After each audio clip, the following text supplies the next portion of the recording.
bonjour, aujourd'hui je vais vous parler de l'introversion. Toujours une petite feuille avec mes petites questions, sinon je risque de sauter une réponse, une question.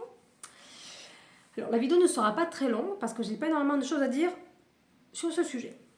Alors, premier point important à dire, selon moi, toujours c'est selon moi, mon environnement pour me ressourcer. Quand on est introverti, le seul endroit qui permet de ressourcer une personne comme ça, c'est le calme. Le calme, pas de bruit. Voilà. Après, on fait les activités que l'on veut, cuisiner, faire du ménage, lire, peu importe, mais seul. Voilà, c'est seul. Peut être plus clair. Ensuite, mon attitude, mon comportement dans la foule. Alors, pour moi, il y a deux cas. Number one, c'est quand je vais dans les centres commerciaux un matin à l'ouverture. Il n'y a pas de monde, je fais mes petites affaires et je repars. Cas numéro 2, je rentre dans un magasin. Parce que je vois que je suis attirée par des choses. Des vêtements, des bibelots, peu importe. Ok. Il n'y a pas trop de monde. Enfin, il a l'air de ne pas y avoir trop de monde. Je fais un rayon, ça va. Et dans le deuxième, je vois que je commence à piétiner derrière les gens. Et quand je me rends compte qu'il y a 10 personnes au mètre carré, j'exagère évidemment,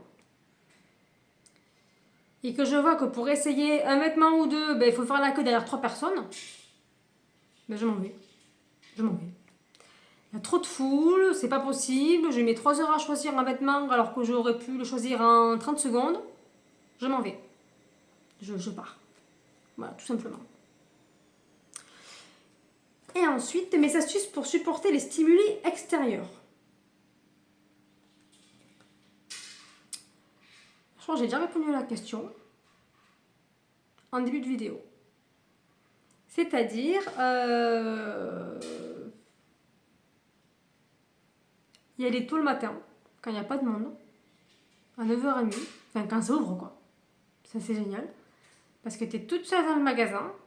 Bon, plus pour très longtemps, mais tu es toute seule. Donc moi ça, j'adore. Et après, voilà, quand je suis invitée du coup chez des personnes, quand je sens qu'il y a beaucoup de brouhaha ou que ça fait 3-4 heures que je suis déjà avec beaucoup de personnes en train de parler, qu'il y a des échanges, que ça crie, que ça parle fort, que ça rigole, si je peux évidemment, je vais me ressourcer dans une pièce à côté. Et ça m'est déjà arrivé. Voilà, je me ressource au calme, je ferme la porte, je suis sur le portable en train de naviguer sur internet, peu importe. Et je recharge un petit peu mes batteries avant de retourner du coup voir le people. Voilà en tout cas pour moi. Donc c'est gérable. Mais voilà, il faut savoir le sentir quand il y a besoin de se mettre de côté, de se mettre à l'écart pour un petit peu respirer, se reposer. Voilà. Je pense que j'ai tout dit. Et elle est très très très vite, cette vidéo. Mais introversion, voilà, c'est pour moi, c'est pratiquement pareil pour tout le monde. Presque pareil. Il y en a qui sont plus sensibles à l'introversion, d'autres qui sont plus ambivers, donc c'est compliqué. Au départ, je me disais oui, je suis ambivers parce que j'aime bien aussi le contact avec les personnes, mais j'aime aussi me retrouver toute seule.